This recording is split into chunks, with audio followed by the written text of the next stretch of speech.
Salut les gars, ça va? Alright, so we're gonna do another advanced vocabulary lesson. As usual, looking at text. I don't want to waste too much time, want to get straight to the text. We're gonna look at some important vocabulary, important phrases to know when you're at the advanced level. These are gonna help you improve your French, expand your vocabulary, and just get a better understanding. I cannot speak. Get a better understanding of how to use these more complex terms in a context in French. Ok, les gars. Aujourd'hui, on va lire un texte du livre Bon baiser de Copenhague. Copenhague is Copenhagen, as I'm sure you can guess.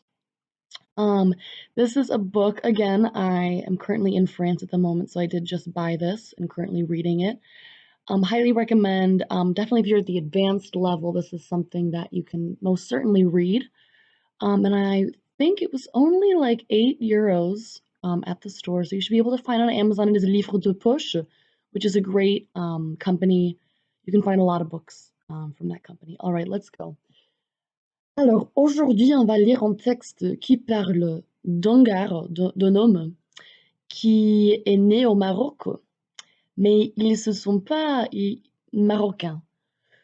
Il se considère plus français que marocain. Alors, on va lire ce texte.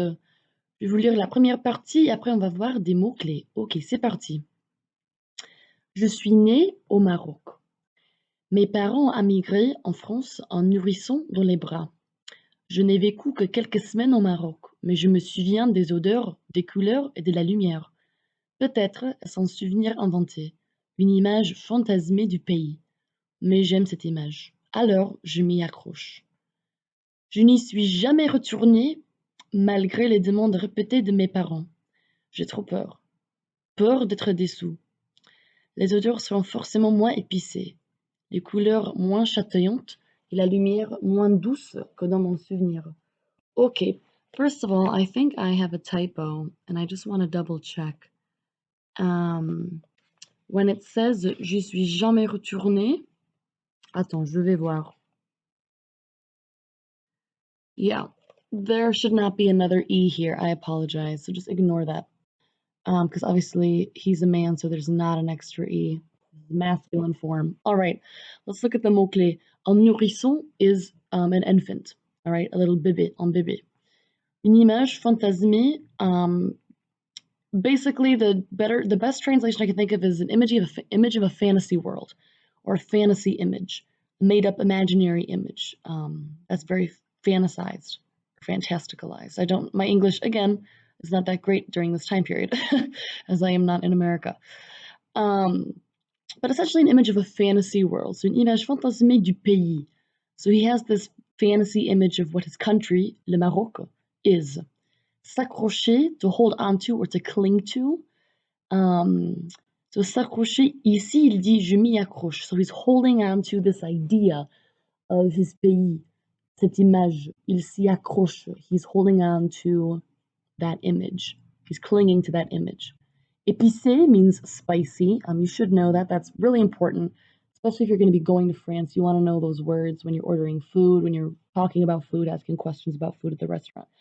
Chatoyant or chatoyante means shimmering or sparkling. So des couleurs chatoyantes, sparkling, shimmering images. Et la lumière moins douce que dans mon souvenir. Ok. Mes parents sont âgés maintenant et ils ont envie de retourner dans le pays qui les a vus naître. Je comprends ce besoin, je le partage. Je sais que je vais devoir me forcer et briser cette image idéalisée pour les accompagner. J'ai un peu honte aussi. Je serai un touriste dans mon propre pays, comme un étranger qui prend en photo le charmeur du serpent sur le marché de Marrakech. Les gens me parleront sûrement en arabe en croyant que je suis l'un des leurs, mais je ne le suis pas. Je suis un Français à la peau tannée. J'ai peur de faire honte à mes parents. Pourtant, ce sont eux qui m'ont fait devenir celui que je suis aujourd'hui. Eux qui m'ont interdit de parler arabe pour mieux m'intégrer.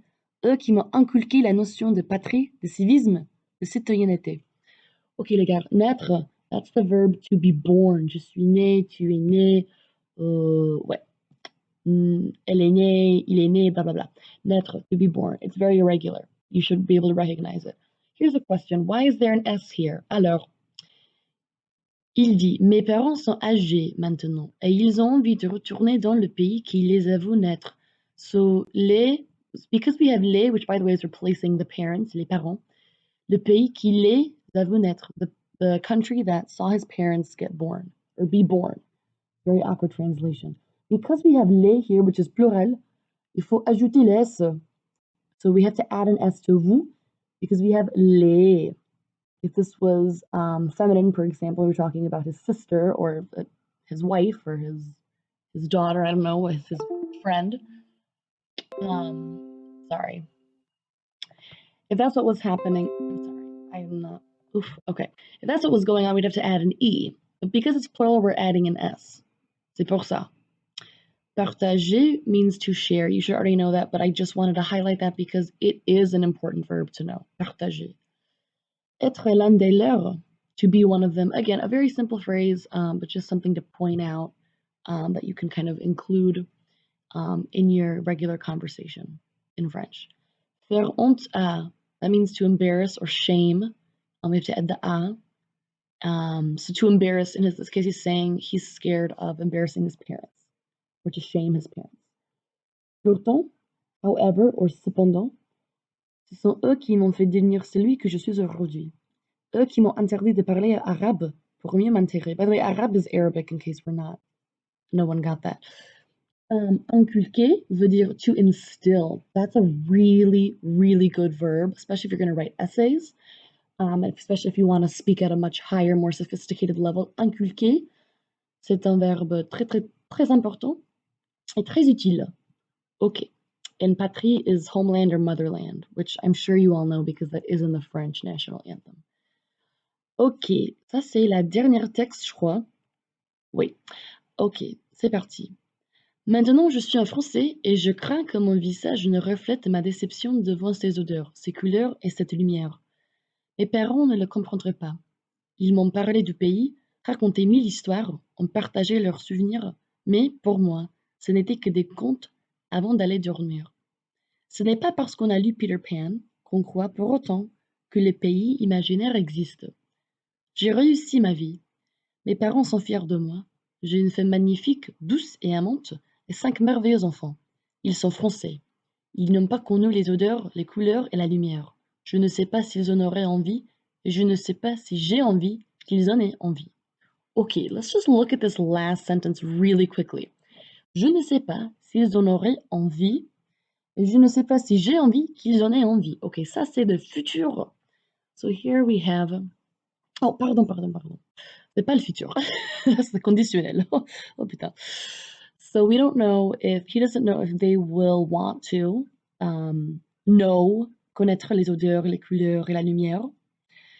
Et il ne sait pas, pardon, s'il a envie qu'ils en aient envie. So this is the subjonctif. Pourquoi? Parce que il ne sait pas s'il a envie. For example, avoir envie que est suivi du subjonctif. All right, we need to use the subjunctive because we're using the expression avoir envie que, which is a desire, because you want, right? You want them to want that. Oh gosh, this is so hard to translate into English. It sounds so awkward, but it makes sense in French. Trust me. All right, je crains que means I fear that or I'm afraid that. Remember, craindre. And by the way, je crains que, craindre que est suivi by the subjunctive. That's correct. This verb needs to be followed by the subjunctive. You can't really tell here because this is, it's just the same as the present, but it is in the subjunctive technically. Okay, des contes. Contes are stories or tales. Conte de fées is like a fairy tale. Conte de fées is probably a good expression to know for, I guess, if you're especially like talking about literature, you're going to study literature, good to know that, especially for essays and talking in class. Pour autant, that basically means toutefois. You could say it means for all that, nevertheless, however. So basically what we're saying here is on croit pour autant que les pays imaginaires existent.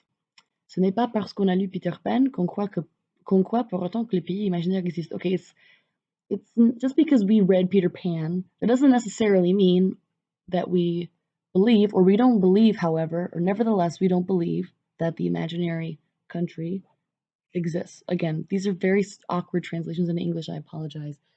But pour autant, that's the essence of what it means. The best synonym in French is toutefois, which really means nevertheless. Réussir sa vie, oh my god, that's so important to know. Réussir sa vie veut dire to succeed in life. A lot of people say this. This expression is used relatively frequently. You'll see it in interviews, TV, literature, daily life. Réussir sa vie. That's a good phrase to know, to succeed in life. Amant ou amante, as you can see, it has the verb aimer, means affectionate or loving. That's pretty easy to deduct based on the spelling. I don't think there are any other things to point out here. You should know the adjective fier, which means proud. Again, I think we have covered all of the necessary vocabulary from this text. I recommend again that you take a look at livre de poche. Go on Amazon, type in livre de poche under books, try to find books that you can already see a sample of the interior of some of the first few chapters. Make sure that it's at your reading level. If you're not at the advanced level yet and this was complicated for you, that's fine, but you have to start somewhere. So I definitely recommend Livre de Poche. You can find books by Roald Dahl in French, and that's at a lower reading level. That's kind of what I started with 10, 12 years ago. Um, so definitely take a look at that. Reading will help. These texts will help. Write down the vocabulary. And les gars, ça c'est tout pour aujourd'hui. À très bientôt et bonne journée à tous. Merci.